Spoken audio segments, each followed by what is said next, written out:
Ele ganhou 18 milhões numa sexta-feira à noite, mas em vez de chamar a esposa, trancou a porta do banheiro e ficou sozinho com o segredo.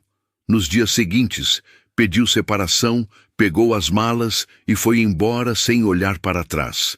Ele estava tão certo de que havia vencido na vida que nem percebeu o detalhe que ia destruir tudo. O bilhete não estava no nome dele. E quando ele descobriu isso, já era tarde demais. Camila acordou naquela terça-feira como acordava em todas as outras. Antes do alarme, antes do sol, antes de qualquer coisa que exigisse dela mais do que ela estava disposta a dar. Ela tinha 29 anos, lecionava numa escola pública do bairro e carregava o dia com uma tranquilidade que muita gente confundia com conformismo. Não era. Era escolha. A escolha de uma mulher que aprendeu cedo que a vida não vira de repente. Ela vira aos poucos, num acúmulo silencioso de dias bem vividos. Júnior dormia do outro lado da cama. 32 anos, empregado numa transportadora, bonito do jeito que às vezes atrapalha. Aquele tipo de aparência que faz a pessoa achar que merece mais do que tem. Ele não era mau. Era inquieto, e havia uma diferença enorme entre as duas coisas, embora ele nunca tivesse parado para entender isso. O casamento deles funcionava. Não era apaixonado como no começo, mas funcionava. Ela planejava, ele impulsionava. Ela segurava, ele empurrava. Havia ali um equilíbrio que a maioria dos casais passaria anos tentando construir. E que Júnior havia passado os últimos meses observando com um pé de fora, sem saber bem o que queria no lugar. Naquela terça, ele pediu antes de sair. Camila, passa na lotérica hoje? Compra um bilhete para mim. Ela disse que sim, como sempre dizia. Coisa de 5 minutos, sem nenhum peso. À tarde, no caminho de volta da escola, ela entrou na lotérica, escolheu os números no volante eletrônico e foi até o caixa. Só na hora de pagar, percebeu que estava com a carteira de Júnior em casa. Ela havia guardado para ele não esquecer. Pagou com o próprio dinheiro, sem fazer questão disso. O sistema da lotérica naquele dia estava com uma lentidão estranha. O atendente pediu desculpas, reiniciou o terminal e quando o bilhete saiu, ele já estava registrado com os dados que Camila havia informado para completar o cadastro. O CPF era dela. Em casa, ela mencionou enquanto guardava as compras na geladeira. Júnior, o bilhete ficou no meu nome. O sistema travou e eu precisei colocar meus dados para finalizar. Ele estava no celular, deitado no sofá, e respondeu sem tirar os olhos da tela. Tá bom. 2 palavras. Nem isso na prática. Camila fechou a geladeira, colocou o bilhete em cima da mesa e foi preparar o jantar. Os dias seguintes foram normais. Escola, alunos, correção de provas, jantar, televisão, cama. A rotina que Camila havia aprendido a habitar com gratidão e que Júnior havia aprendido a tolerar com uma impaciência crescente que ele mesmo não saberia explicar. Na sexta à noite, Júnior foi ao banheiro depois do jantar. Levou o celular, o que não era incomum. Mas desta vez fechou a porta com a trava, o que era.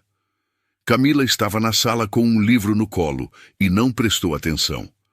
Dentro do banheiro, Júnior abriu o aplicativo da lotérica com o número do bilhete que havia decorado dias antes. Conferiu o primeiro número, o segundo, o terceiro. Quando chegou no sexto, ficou parado olhando para a tela por um tempo que ele não conseguiria medir depois. 6 acertos. Prêmio principal. O valor apareceu embaixo dos números como se fosse uma informação qualquer. 18.400 mil reais. Ele sentou na borda da banheira. O coração acelerou de um jeito físico, quase doloroso. As mãos estavam frias. Ele releu tudo 3 vezes. E então, naquele silêncio do banheiro com a porta travada, veio o pensamento. Não chegou devagar. Não bateu na porta antes de entrar. Chegou inteiro, de uma vez. Se eu contar, eu divido. Se eu divido, perco metade. Ele ficou ali mais 10 minutos sem fazer nada. Quando saiu, estava com o mesmo rosto de sempre. Sentou no sofá, pegou o controle, escolheu um canal qualquer. Camila virou a página do livro sem olhar para ele. Mas algo havia mudado naquele apartamento naquela noite, e nenhum dos dois ainda sabia a extensão disso. No dia seguinte, Júnior amanheceu diferente. Não diferente de um jeito visível logo de cara, diferente daquele jeito que só quem convive de perto percebe. Estava mais quieto, mas com uma quietude que vibrava. Saiu mais cedo do que o habitual, sem café, com um até logo que soou como uma formalidade. Camila ficou olhando para a porta fechada por alguns segundos. Depois foi fazer o café e não pensou mais nisso. O problema é que ela ia pensar, só não sabia ainda quando. 2 dias se passaram com Júnior se comportando de um jeito que Camila não sabia nomear, mas que reconhecia. Ele atendia o celular e ia para o quarto. Respondia perguntas simples com respostas curtas demais. Chegava em casa com o olhar em outro lugar, comia sem fome aparente e dormia com o celular virado para baixo na mesa de cabeceira. Camila observava tudo sem fazer perguntas. Não por falta de coragem, ela tinha coragem de sobra, mas porque havia aprendido que certas coisas precisam de espaço para mostrar o que são. E ela estava disposta a esperar. Na quarta-feira à noite, Júnior saiu depois do jantar, dizendo que ia encontrar um amigo. Voltou tarde, com o cheiro de cerveja e um humor que oscilava entre o eufórico e o nervoso, sem parar num ponto fixo. Camila estava lendo na cama quando ele entrou. Ele perguntou se ela estava bem. Ela disse que sim. Ele foi ao banheiro, voltou, deitou de costas para ela. Ela apagou a luz, mas ficou acordada. Na manhã seguinte, Júnior saiu antes dela. Camila tomou café, separou o material para a aula e abriu o computador para terminar uma lista de exercícios que havia deixado pela metade. O navegador abriu direto na última aba que havia sido usada. Era o site de consulta de resultados da Mega Sena. Camila ficou olhando para a tela por alguns segundos. Não sentiu nada de imediato. Só aquela atenção aguçada de quem está prestes a entender alguma coisa. Ela foi até a gaveta onde havia colocado o bilhete dias atrás. Pegou, sentou à mesa, conferiu o primeiro número, o segundo, o terceiro, o quarto, o quinto, o sexto. Ficou parada com o bilhete na mão, a tela na frente e o apartamento completamente silencioso ao redor. Não chorou, não gritou, não jogou nada. Apenas ficou ali, entendendo. Não só os números, não só o prêmio, entendendo o que o silêncio de Júnior havia estado dizendo durante todos aqueles dias e o que isso dizia sobre quem ele era. Depois de alguns minutos, ela pegou o celular e discou um número. Débora, preciso falar com você. Agora. Débora tinha 34 anos, 5 a mais que Camila, e uma voz que só subia quando era necessário. O que na advocacia de família era mais raro do que parece. As duas haviam crescido no mesmo bairro, dormido no mesmo quarto por 12 anos e desenvolvido entre elas o tipo de comunicação que dispensa explicação longa. Camila disse o essencial em menos de 3 minutos. O bilhete, o CPF, o histórico no computador, o silêncio de Júnior nos últimos dias. Do outro lado da linha, Débora ficou quieta por alguns segundos. Não de surpresa, de concentração. Você tem o bilhete na mão agora? Tenho. Não mexe em nada, não fala nada para ele. Eu chego hoje à noite. Camila deixou o bilhete exatamente onde estava, na mesa, do mesmo jeito que Júnior havia visto centenas de vezes sem prestar atenção. Foi tomar banho, se vestir e foi para a escola dar aula, como se o apartamento não guardasse um segredo que pesava 18 milhões de reais. À noite, Débora chegou com uma pasta, uma caneta e aquele jeito dela de entrar num cômodo e organizar o espaço ao redor sem precisar pedir. Júnior não estava em casa. Havia mandado mensagem dizendo que ia sair mais tarde do trabalho. As duas se sentaram à mesa da cozinha. Débora examinou o bilhete com cuidado, fotografou frente e verso, anotou o número de série e consultou algo no celular por alguns minutos. O bilhete está integralmente registrado no seu CPF. O pagamento saiu da sua conta. Você é a titular legal. Isso não tem discussão. Camila ouvia com os cotovelos na mesa e as mãos entrelaçadas. E se ele tentar contestar? Ele pode tentar, mas não tem base.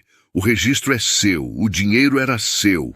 A única coisa que ele pode alegar é que foi ele quem pediu o bilhete. E isso, juridicamente, não vale nada sem prova documental. Houve uma pausa. Camila olhou para a janela. Ele não sabe que eu sei. Eu sei, disse Débora.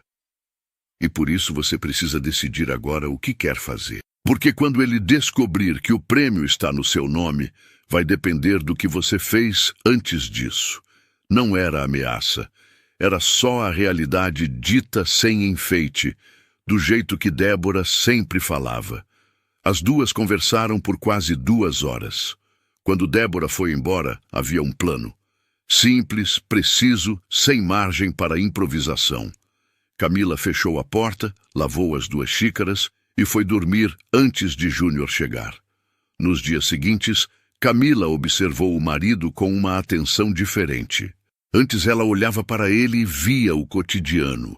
Agora via os detalhes, e os detalhes contavam uma história que ela precisava entender até o fim antes de agir. Júnior havia mudado o padrão de sono. Acordava mais cedo, ficava no celular por longos minutos antes de se levantar e saía com uma pressa que não combinava com o horário do trabalho. Numa tarde, Camila passou em frente à transportadora a caminho da escola e viu o carro dele no estacionamento. Ele estava lá. Mas à noite chegou em casa dizendo que havia ficado até tarde resolvendo um problema de rota. Ela não disse nada. Guardou. Na quinta-feira, ele esqueceu o celular em cima da bancada da cozinha por 12 minutos enquanto tomava banho.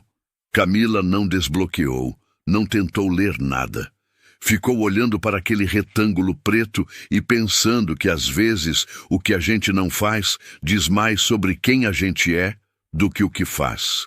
Ela tinha respostas o suficiente. Não precisava de mais. O fim de semana chegou com uma tensão nova no apartamento. Não era briga, era a ausência de conversa real.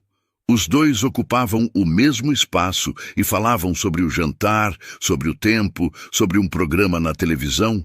Nada que importasse. No sábado à tarde, Júnior saiu dizendo que ia ao mercado. Voltou 40 minutos depois, com 2 sacolas e um humor que não combinava com compras de supermercado. Animado demais, com o olho brilhando de um jeito que Camila reconhecia como plano, não como alegria. Ela sorriu quando ele entrou. Ele sorriu de volta, e nenhum dos dois estava sorrindo de verdade. Foi na segunda-feira seguinte que a coisa mudou de fase. Camila chegou em casa do trabalho e encontrou Júnior sentado à mesa da sala. Não no sofá, não no quarto, mas à mesa, de frente para a porta, como quem estava esperando.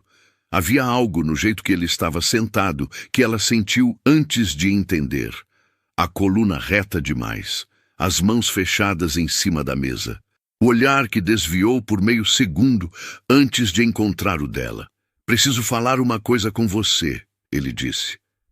Camila colocou a bolsa no gancho da entrada, tirou os sapatos.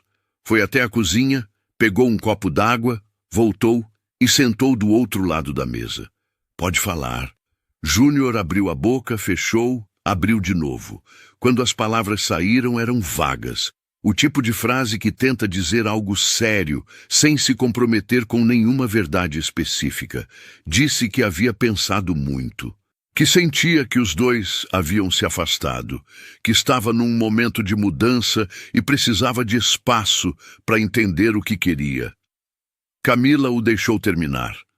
"Você quer se separar?" ela disse. Não foi pergunta. Ele fez uma pausa pequena demais para ser hesitação e grande demais para ser confirmação imediata. "Acho que sim." Ela assentiu devagar. Ficou olhando para ele por alguns segundos. Não com raiva, não com choro, com aquela calma que ele sempre havia interpretado como o ponto forte dela e que agora, pela primeira vez, o deixou levemente desconfortável. Tudo bem, Júnior. Eu entendo. Ele esperava outra coisa, não sabia bem o quê. Talvez choro, talvez discussão, talvez o tipo de cena que tornaria tudo mais difícil e ao mesmo tempo mais honesto. O que ele não esperava era aquilo. Calma total, sem drama, sem perguntas. Eles conversaram por mais alguns minutos sobre detalhes práticos, com a frieza educada de duas pessoas resolvendo uma questão burocrática. Antes de ir para o quarto, Camila parou na porta da sala e disse, de passagem, quase como lembrança: "Ah, o bilhete da loteria ainda está na gaveta. Quando você quiser, pode pegar." Júnior respondeu com um "tá" e virou o rosto para o lado. Camila foi dormir. Ele ficou acordado até quase 3 da manhã. Vinícius tinha 33 anos e o tipo de histórico que a gente não conta para a sogra. Não era perigoso, era conveniente. O tipo de amigo que aparece quando tem vantagem no ar e some quando a conta chega. Ele e Júnior se conheciam desde o colégio. Tinham a cumplicidade de quem dividiu muita besteira na adolescência e pouca coisa séria na vida adulta. Foi com Vinícius que Júnior foi falar na quarta-feira à noite, 3 dias depois de ter pedido a separação para Camila. Eles se encontraram num bar no bairro vizinho, longe o suficiente para não cruzar com ninguém conhecido. Júnior chegou primeiro, pediu uma cerveja e ficou olhando para a porta até Vinícius entrar com aquele andar largo de quem acha que o ambiente pertence a ele. "Então", Vinícius disse, sentando e já chamando o garçom. "Quanto é?" 18.400.000. Vinícius assoviou baixinho. Pediu uma cerveja, encostou no banco e ficou sorrindo para o teto por alguns segundos. "Ah, e ela não sabe. Não sabe nada." "E o bilhete?" Júnior fez uma pausa. "Tá no nome dela. Mas é um detalhe técnico. Foi erro do sistema da lotérica. Eu fui quem pediu, eu fui quem escolheu jogar. O dinheiro é meu." Vinícius acenou com a cabeça, do jeito de quem concorda, mas não exatamente com o argumento, mas com a conveniência do argumento. Os dois ficaram em silêncio por um momento, cada um pensando à sua maneira sobre 18 milhões de reais. "O plano é simples", Júnior continuou. "Eu peço a separação. Saio de casa antes de resgatar o prêmio, e aí eu retiro tudo no meu nome. Ela não vai ter o que fazer. A gente abre o negócio, divide 50 e 50 e começa do zero." 50 e 50, repetiu Vinícius, com um sorriso que não era de discordância, mas que também não era de satisfação completa. 50 e 50. Vinícius bateu a garrafa na de Júnior. "Então tá feito." O que Júnior não percebeu naquela noite, e que Vinícius percebeu muito bem, só não disse, era que 18 milhões fazem coisas estranhas com as pessoas. Criam prioridades que não existiam, reorganizam lealdades, transformam amizades antigas em acordos temporários.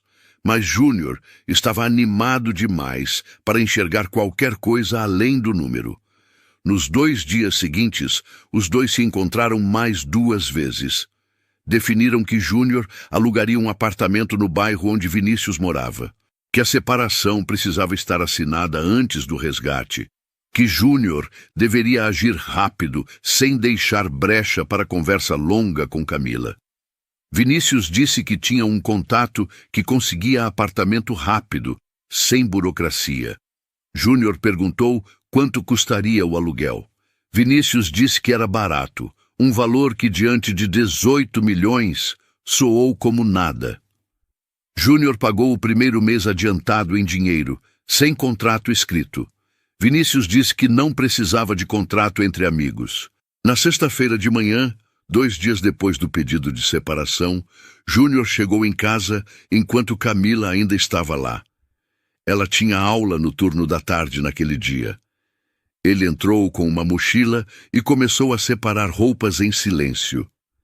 Camila estava na cozinha tomando café. Ouviu o barulho do guarda-roupa abrindo e fechando. Ficou onde estava. Depois de alguns minutos, Júnior apareceu na porta da cozinha com a mochila no ombro e uma mala de rodas ao lado. O olhar dele tinha aquela mistura de culpa e alívio que as pessoas carregam quando estão fazendo algo errado, mas conveniente.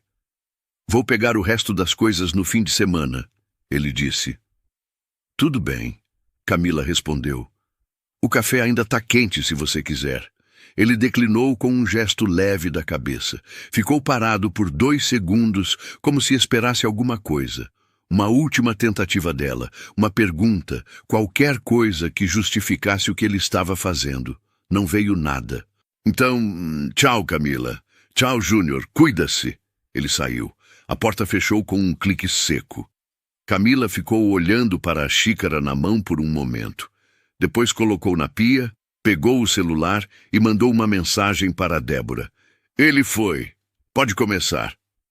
Do outro lado da cidade, Júnior chegou ao apartamento que Vinícius havia arranjado. Era pequeno, com as malas ainda fechadas no canto do quarto e 2 cervejas geladas na bancada da cozinha. Vinícius estava lá, animado, falando em voz alta sobre o negócio que iam abrir, sobre o bairro que iam escolher, sobre as possibilidades que 18 milhões colocavam na frente de 2 homens dispostos a começar do zero. Júnior ouvia e bebia e sentia aquilo que às vezes a gente confunde com felicidade, o alívio de ter decidido. Mas debaixo daquele alívio havia algo que ele não estava conseguindo nomear. Uma inquietação pequena, quase imperceptível, como um detalhe que não encaixa num quebra-cabeça e que você coloca de lado achando que vai resolver depois. Ele não resolveu depois. Porque no dia seguinte, quando Júnior foi até a agência com o bilhete na mão e o coração cheio de certeza, o atendente olhou para a tela, olhou para o bilhete e disse com a naturalidade de quem só está fazendo o trabalho: "Senhor, o CPF registrado nesse bilhete não é o seu."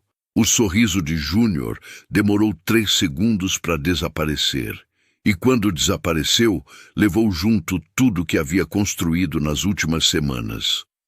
O atendente repetiu a informação com a paciência de quem já explicou isso antes para outras pessoas.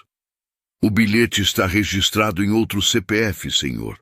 O resgate só pode ser feito pelo titular." Júnior ficou parado do outro lado do balcão, com o bilhete na mão, como se segurar o papel mais firme fosse mudar o que estava escrito na tela. Pediu para falar com o gerente.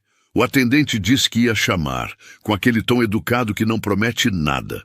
O gerente era um homem de meia idade, cabelo grisalho, paletó azul marinho. Chegou com uma expressão neutra e ouviu Júnior explicar tudo.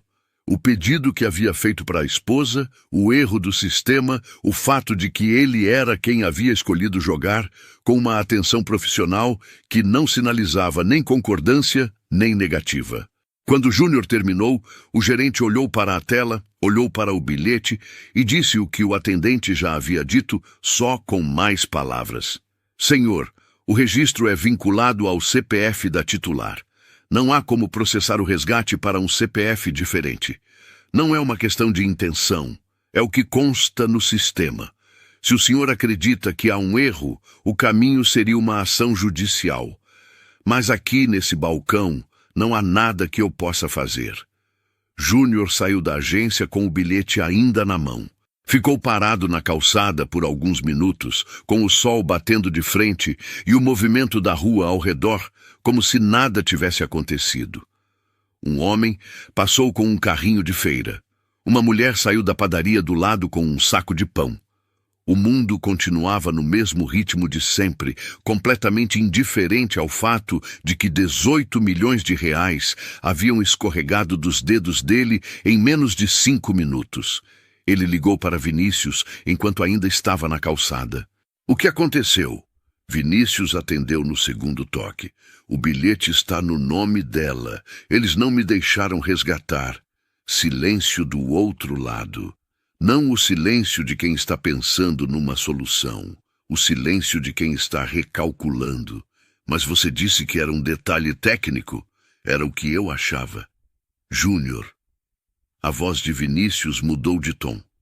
Ficou mais baixa, mais direta. Se o dinheiro está no nome dela, como a gente vai fazer? Eu vou contratar um advogado. Tem como reverter isso? Eu fui quem pediu o bilhete, eu tenho testemunhas, Você tem o quê? Vinícius interrompeu, sem rispidez, mas sem delicadeza também. Uma história. Isso não é documento. Júnior ficou quieto. Me liga quando tiver novidade, Vinícius disse, e desligou. Não foi grosseiro, foi pior, foi eficiente. A ligação durou menos de 2 minutos e deixou Júnior com a sensação de que o chão havia dado mais um passo para baixo. Ele passou o resto da tarde tentando encontrar um advogado que atendesse no mesmo dia. O primeiro disse que precisava analisar o caso com calma. O segundo pediu um adiantamento que Júnior não tinha em conta. O terceiro ouviu o resumo em 5 minutos e foi direto. Se o bilhete está no nome dela, registrado com o CPF dela, comprado com o dinheiro dela, a posição jurídica dela é sólida. Você pode entrar com uma ação alegando que foi quem solicitou o bilhete, mas sem contrato, sem transferência formal, sem nenhum documento que comprove um acordo entre vocês, as chances são muito pequenas. Mas eu fui quem pediu para ela comprar. Eu sei. E ela pode confirmar isso ou não. Se ela negar, você não tem prova do contrário. Júnior voltou para o apartamento alugado com a cabeça pesada e as malas ainda encostadas na parede do quarto, exatamente onde havia deixado 2 dias antes. Sentou na cama com o celular na mão, olhando para a parede. Ligou para Vinícius de novo. Dessa vez demorou mais para atender. Eu vou entrar na justiça, Júnior disse quando ele atendeu. Quanto vai custar? Ainda não sei. E quanto tempo demora? Também não sei. Houve uma pausa longa. Júnior, eu tenho contas para pagar. Eu entrei nessa porque tinha dinheiro garantido. Se não tem dinheiro garantido... Vini, a gente é amigo há 20 anos. Eu sei. Mas a amizade não paga aluguel. Dessa vez, foi Júnior quem desligou. Naquela noite, deitado no apartamento pequeno que havia alugado com o dinheiro que ainda tinha na conta, Júnior ficou olhando para o teto e tentando organizar os pensamentos. A separação estava feita. O apartamento era alugado. O advogado custaria dinheiro que ele não tinha. Vinícius estava sumindo aos poucos, ligação por ligação, como fumaça que a gente tenta segurar com as mãos. Ele pensou em Camila. Não com saudade, ainda não. Com algo mais incômodo que isso, com a memória nítida da expressão dela quando ele saiu de casa. Aquela calma, aquele cuida-se, dito sem amargura, sem ironia, sem nenhuma carga que ele pudesse interpretar. Ele havia saído convicto de que a ausência de cena significava que ela não havia entendido o tamanho do que estava em jogo. Agora, deitado no escuro, começava a considerar outra hipótese. E essa hipótese era muito pior. Júnior pegou o celular, abriu o contato de Camila, ficou olhando para o nome por quase 1 minuto. Depois, colocou o celular de lado sem digitar nada. Não era hora. Ele precisava de um plano antes de falar com ela. O problema era que, pela primeira vez desde a sexta-feira em que havia conferido os números no banheiro, ele não tinha nenhum. Na manhã seguinte, Júnior acordou com a sensação ruim de quem dormiu pouco e pensou demais. O apartamento alugado tinha uma janela que dava para um muro. A cozinha cheirava ao café da vizinha e as malas continuavam intocadas no canto do quarto como uma acusação silenciosa. Ele ficou sentado na borda da cama por um bom tempo antes de pegar o celular. Havia 3 mensagens de Vinícius. A primeira perguntava se havia novidade. A segunda dizia que precisava resolver umas coisas. A terceira, enviada às 11 da noite, era curta demais para o tamanho do que significava. Pode demorar para te responder. Tô com umas pendências. Júnior releu as 3 mensagens. Depois colocou o celular na mesa, foi até a janela e ficou olhando para o muro lá fora. 20 anos de amizade. 2 dias sem dinheiro garantido. Ele tentou ligar. Chamou 4 vezes. Na 5ª, caiu direto na caixa postal. Foi nessa manhã que Júnior ligou para Camila pela primeira vez, desde que havia saído de casa. Ela a atendeu no 3º toque, com uma voz normal, sem surpresa, como se estivesse esperando a ligação chegar na hora certa. Camila, preciso conversar. Pode falar. Ele havia ensaiado alguma coisa na cabeça, mas as palavras saíram diferentes do que havia planejado. Começou explicando que havia entrado em pânico com o valor do prêmio, que não havia pensado direito, que sabia que havia agido errado. Disse que o bilhete era tecnicamente dela, mas que a intenção original havia sido dele. Que eles ainda eram casados, que havia um casamento no meio disso tudo, que talvez pudessem conversar sobre uma divisão justa. Camila ouviu tudo sem interromper. Quando ele terminou, ela ficou em silêncio por alguns segundos. Não o silêncio de quem está hesitando, o silêncio de quem está escolhendo as palavras com cuidado. Júnior, o bilhete estava no meu nome, comprado com o meu dinheiro, registrado no meu CPF. Eu já resgatei o prêmio. A frase chegou simples, sem drama, sem crueldade. Só os fatos, um atrás do outro. Quando? A voz dele saiu diferente do que pretendia. Mais fina, mais pequena. 3 dias atrás, no dia em que você pegou as malas.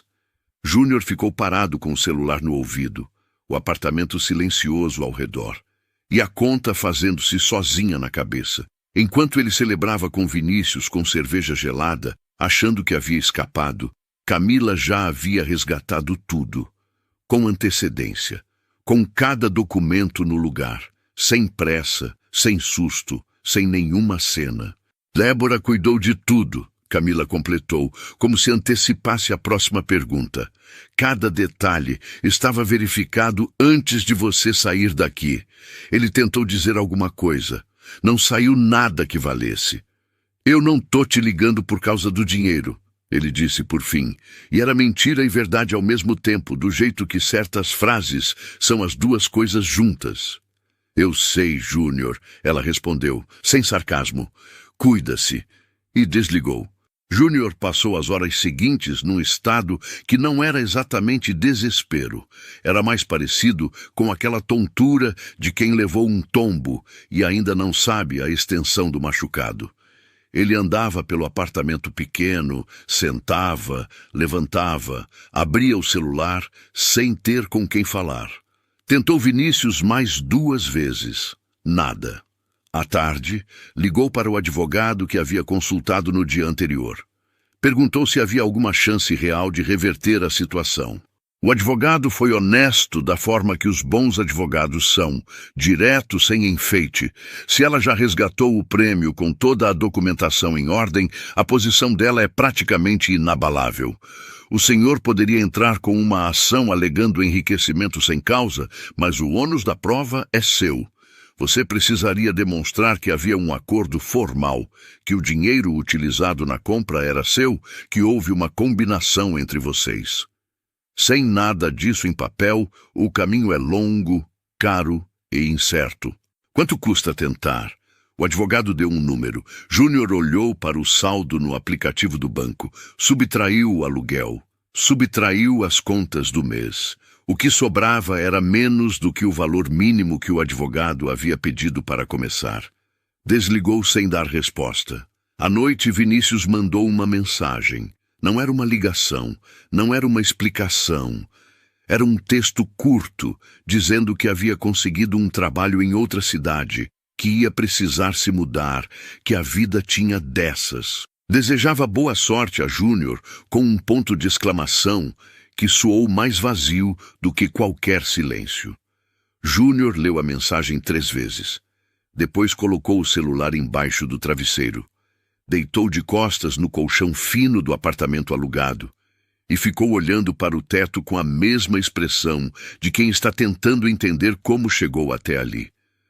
Havia saído de casa com um plano, com um amigo, com a certeza de que havia jogado certo. Agora tinha um apartamento que não era dele, um amigo que havia sumido e uma ex-esposa que havia resgatado 18 milhões com a calma de quem sabia, desde o começo, exatamente o que estava fazendo. O pior não era ter perdido o dinheiro. O pior era começar a entender que Camila não havia vencido porque foi mais esperta. Ela havia vencido porque era simplesmente uma pessoa melhor. E que ele havia sabido disso durante anos e havia escolhido sair mesmo assim. Essa percepção chegou devagar, sem barulho, e foi a mais difícil de todas até aquele momento. Mas ainda não era a mais difícil que estava por vir. O advogado que Júnior acabou contratando se chamava Renato, tinha um escritório pequeno num segundo andar sem elevador e cobrou um adiantamento que consumiu quase tudo que havia sobrado na conta. Não era o melhor advogado disponível, era o que Júnior conseguiu pagar. Renato ouviu tudo com atenção, fez anotações e no final da reunião disse que havia uma linha de argumento possível. Tênue, mas possível. Entrariam com uma ação alegando que o bilhete havia sido adquirido por solicitação dele com intenção de benefício mútuo dentro do casamento. Era pouco. Renato não escondeu isso. É uma tentativa, ele disse, sem prometer nada. Eu sei, Júnior respondeu. Mas eu preciso tentar. A ação foi protocolada. E foi como jogar uma pedra num rio fundo. Fez barulho por um segundo e depois sumiu no silêncio. As semanas seguintes foram as mais compridas da vida de Júnior. Sem Vinícius, sem perspectiva, sem o emprego que havia pedido demissão dias antes de tudo desmoronar, acreditando que não ia precisar mais, o apartamento pequeno foi ficando menor. Ele retomou o contato com a transportadora, pediu para voltar e ouviu do supervisor que a vaga havia sido preenchida. Conseguiu um trabalho temporário num depósito, carregando caixas por turno, num silêncio físico que contrastava brutalmente com os 18 milhões que havia imaginado nas mãos. Num dia, numa pausa entre um turno e outro, ele ficou sentado na calçada com uma garrafa de água e o celular. Abriu o contato de Camila. Ficou olhando. Fechou. Abriu de novo. Dessa vez digitou: "Posso te ligar?" A resposta demorou 40 minutos. Quando veio, era simples. "Pode." Ele ligou naquela noite do apartamento, sentado no chão com as costas encostadas na parede, porque o sofá havia sido devolvido junto com o contrato que ele não havia renovado. Camila atendeu com a mesma voz de sempre.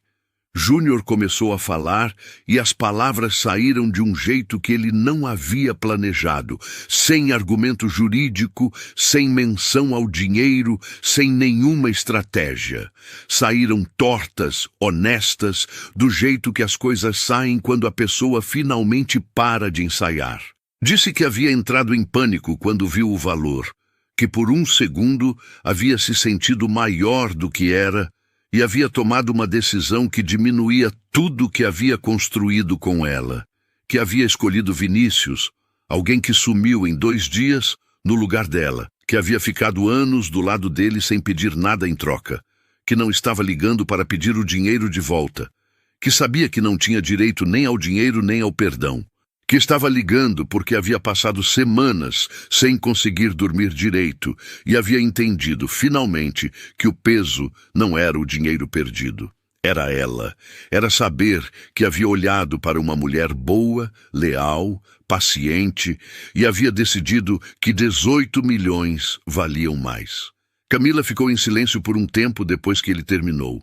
Quando falou, a voz era tranquila, não fria, não aquecida. Tranquila. Eu ouvi tudo, Júnior. E eu acredito que você está falando o que está sentindo agora. Pausa. Mas eu preciso que você entenda uma coisa. Eu não fiquei com raiva quando descobri.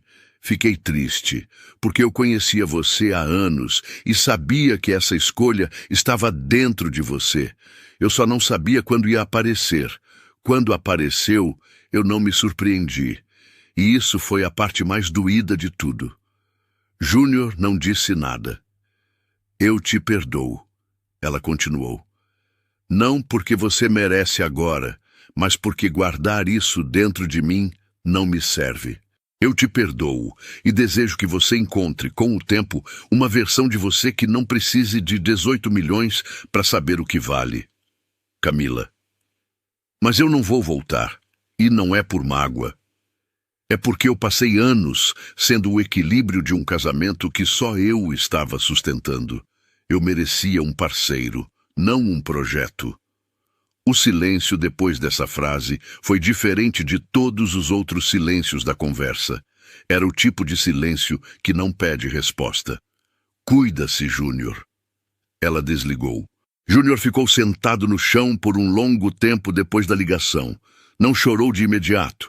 Ficou só parado, com o celular no colo, olhando para a parede vazia do apartamento. E então veio, não um choro alto, não uma cena, mas aquele tipo silencioso e seco que acontece quando a pessoa finalmente para de resistir ao que já sabe há tempo. Ele havia esperado que ela gritasse, que acusasse, que fosse cruel, porque a crueldade seria mais fácil de carregar do que aquilo. Do que ser perdoado por alguém que você magoou e que ainda assim não perdeu a generosidade. Essa era a parte mais difícil, não a derrota, o perdão. A ação judicial durou pouco. Renato ligou 3 semanas depois com a voz de quem já esperava o resultado. O processo havia sido encerrado na fase inicial sem sequer chegar a uma audiência. O bilhete era registrado em nome de Camila, comprado com o dinheiro dela, e não havia nenhum documento que sustentasse a versão de Júnior. O juiz havia indeferido o pedido com uma linguagem técnica que, traduzida, significava: não há o que analisar aqui. Júnior agradeceu, desligou e ficou olhando para a conta com o saldo que havia sobrado depois dos honorários. Vinícius, ele soube por um conhecido em comum, havia voltado para a cidade onde havia crescido. Devia dinheiro para 3 pessoas diferentes. Havia perdido o emprego que tinha antes de tudo isso começar e estava morando na casa da mãe, sem perspectiva clara de quando as coisas iam mudar. A amizade de 20 anos havia durado exatamente o tempo que levou para o dinheiro evaporar. Júnior pensou que deveria sentir alguma satisfação nisso. Não sentiu nada. Num fim de tarde, saindo do depósito, ele passou pela rua onde havia morado com Camila. Não foi de propósito. Era o caminho mais curto para o ponto de ônibus. Mas, quando chegou em frente ao prédio, parou por um segundo. As janelas do apartamento estavam com a luz acesa. Ele ficou olhando por alguns segundos. Depois, continuou andando. Havia uma última coisa que ele precisava entender, e que só entenderia com o tempo. Que o maior prêmio daquela história nunca havia sido os 18 milhões. E que ele havia jogado fora algo que nenhum bilhete do mundo poderia devolver. Camila nunca havia gostado de apartamentos grandes. Cresceu num quarto que dividia com Débora, numa casa onde o espaço era curto e a presença das pessoas compensava o que faltava em metros quadrados. Então, quando foi comprar o apartamento, com calma, sem pressa, visitando cada opção com a atenção de quem está tomando uma decisão para anos, escolheu um lugar médio, com uma varanda voltada para o leste, onde o sol batia de manhã. Era o único critério que ela havia imposto desde o começo: sol de manhã. A decoração veio aos poucos, sem projeto caro, sem nada que precisasse impressionar ninguém. Uma estante que ela montou com Débora numa tarde de sábado, com mais conversa do que instrução. Um tapete que havia visto numa feira e carregado no ônibus porque cabia na bolsa. Plantas na varanda, 3 no começo, 7 depois, porque ela sempre esquecia de não comprar mais quando passava perto de uma floricultura. Era um lugar que parecia ela, e isso, descobriu, era suficiente. A fundação foi ideia dela, mas nasceu de uma conversa com a mãe que ela havia perdido 2 anos antes. Dona Ângela havia sido cozinheira a vida inteira, criado as duas filhas sozinha depois que o marido foi embora, e repetido uma frase que Camila havia ouvido tantas vezes que virou parte do próprio pensamento: aprende enquanto pode, minha filha. Conhecimento ninguém tira. Ela não havia terminado o ensino médio. Trabalhou desde os 14 anos e passou a vida inteira acreditando que educação era a única coisa que realmente pertencia à pessoa para sempre. Camila criou a fundação com o nome dela, Dona Ângela. Simples, direto, sem subtítulo elaborado.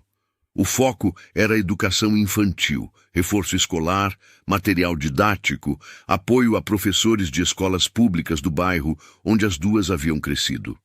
Não era uma operação grande, era precisa. Com Débora cuidando da parte jurídica e um contador que Camila havia encontrado por indicação de uma colega de trabalho, a fundação saiu do papel em menos de 3 meses. Na inauguração, que não foi evento, foi só uma tarde com as famílias do bairro e um bolo que Débora fez, porque insistiu. Camila ficou parada na frente da placa com o nome da mãe e não conseguiu dizer nada por alguns segundos. Débora chegou por trás e pôs a mão no ombro dela. Nenhuma das duas precisou falar. Camila pediu licença da escola por um semestre. Usou o tempo para estudar gestão, finanças, administração, coisas que havia adiado por anos sem uma razão muito clara, a não ser a sensação de que não era o momento certo. Descobriu que era o momento certo desde antes. As aulas eram online, feitas na varanda com o café do lado e as plantas crescendo no vaso ao fundo. Ela tinha uma caderneta onde anotava à mão as coisas que queria lembrar. Hábito de professora que não desaparece fora da sala de aula. Às vezes, Débora aparecia no fim do dia e as duas jantavam na varanda, falando sobre o escritório que havia expandido, sobre a fundação, sobre as pequenas coisas que a vida foi colocando no lugar quando o espaço abriu. Não falavam sobre Júnior.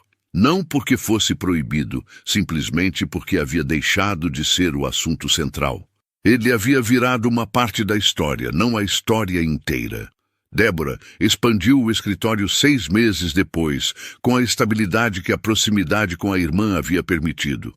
Contratou uma assistente, abriu uma segunda sala e passou a atender casos de família com uma atenção que o volume antigo de trabalho não deixava. Ela havia sempre sido boa no que fazia. Agora tinha o espaço para ser. As duas ficaram mais próximas nesse período do que em qualquer outro momento desde a adolescência.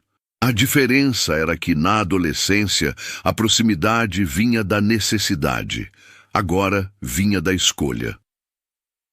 De Júnior, Camila soube por caminhos indiretos.